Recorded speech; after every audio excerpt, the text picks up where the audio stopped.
What's up again there, guys? Brian here at 3-Tier here to bring you another episode of the People Questions, episode 262. We got a pretty standard episode with basically all relevant questions for today, so let's jump right into them.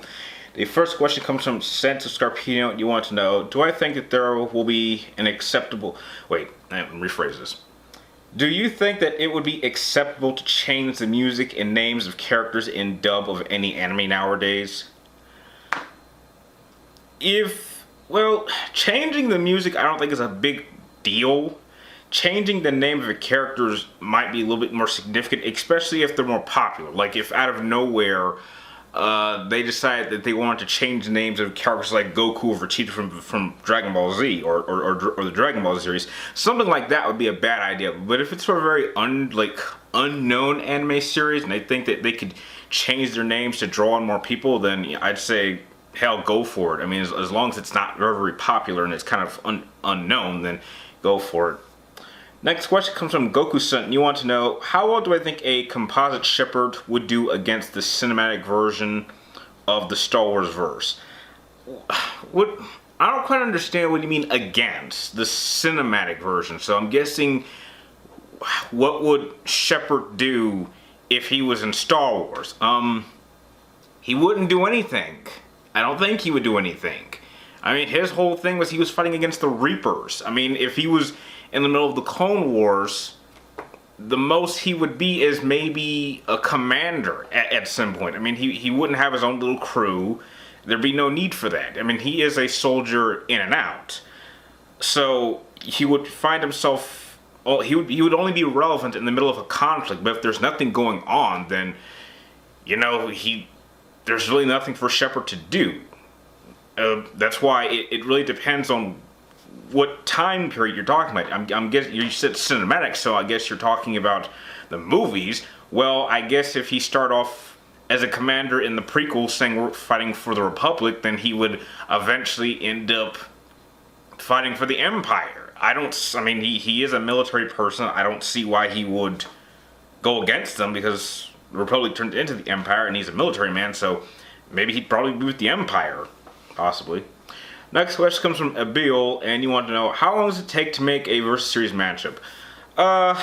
It depends on the matchup itself and what is going on with me at the time. Like right now is a really, really bad time. I have all the info I need for my next matchup, which is Wesker versus Krauser, but the thing is that the versus series has never been a primary focus of my channel. My focus has always been to try to make it the strongest gaming channel it can be, and that's where most of my time and attention and even best work goes into. Right now is a really bad time because I'm kind of in the middle of trying to get maybe 3, maybe 4 possible reviews up, because I just finished Berserk. I'm currently completely infested with Mass Effect, and this is kind of why I would like to go into a professional gaming journalism, so I have more time to play games, because I only have so many time, because I do have a 9-to-5 job, and the Mass Effect is not the game you just blow through. I'm really trying to do everything I can in my first playthrough, so I know what to do. And then I got Nier coming out, or I've been playing that. I had to stop it because I'm playing Mass Effect. They got Persona coming out. And so the busier I am with games, the less time I have with the versus series matchup.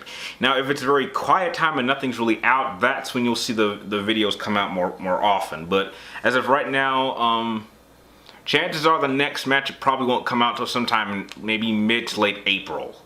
That's probably the best guess, because at that point it'll be relatively quiet. So yeah, it really just depends on what's going on in terms of the gaming schedule. Next question comes from Zyborg1360. You want to know, what anime would I recommend watching on Netflix other than Death Note and Full Metal Alchemist? I gotta be honest, I'm really not sure, because I haven't really watched too many animes on Netflix. Recently one of my friends got me into watching Tokyo Ghoul, and I thought that was a pretty good series, but that's on Hulu.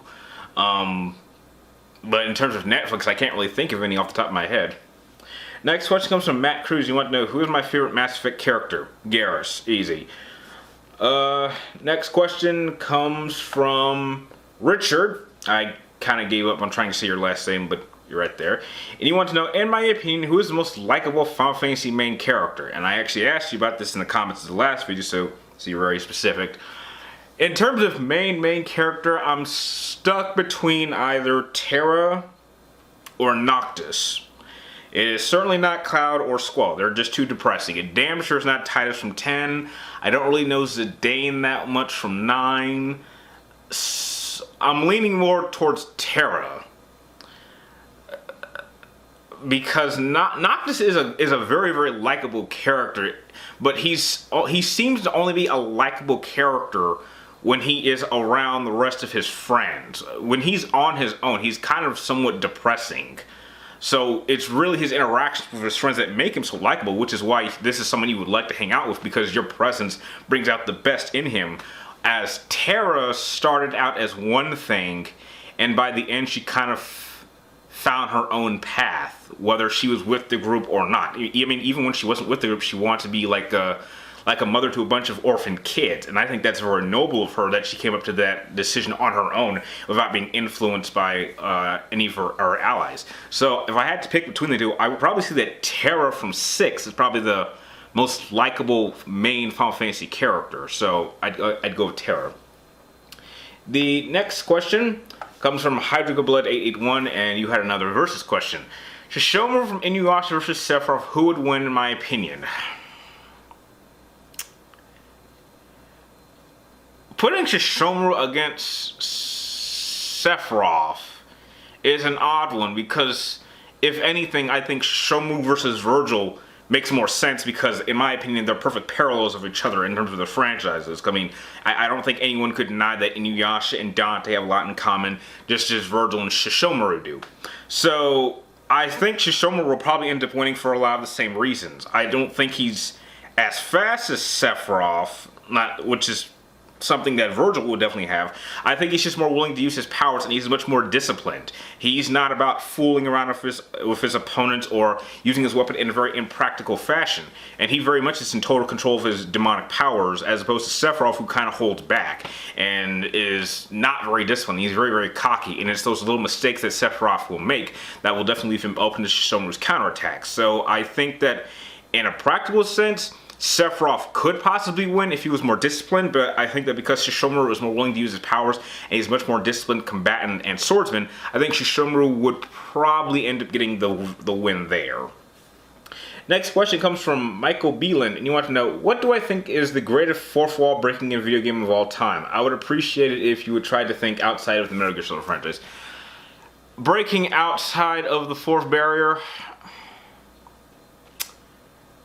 if I can be honest, the only game I can think of where that's done very well is probably Max Payne.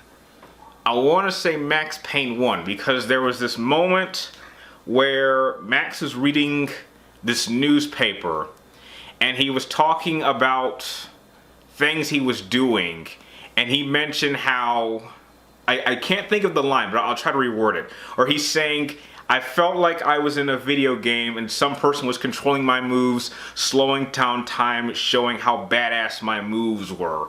And that was kind of fourth wall breaking, because in the game, he thought it was weird.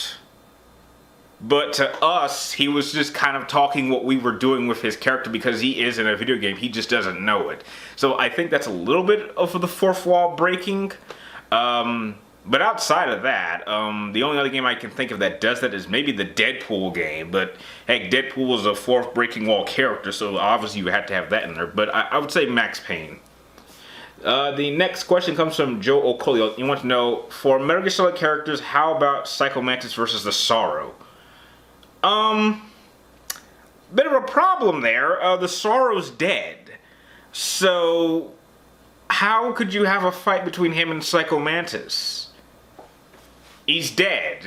I don't know. You can't fight a ghost. And I don't know. we've never actually seen the Sorrow actually fight when he was alive. We don't know much about him. All we know is he could kind of communicate with the spirit world, and Psycho Mantis can simply mess with someone's mind mentality.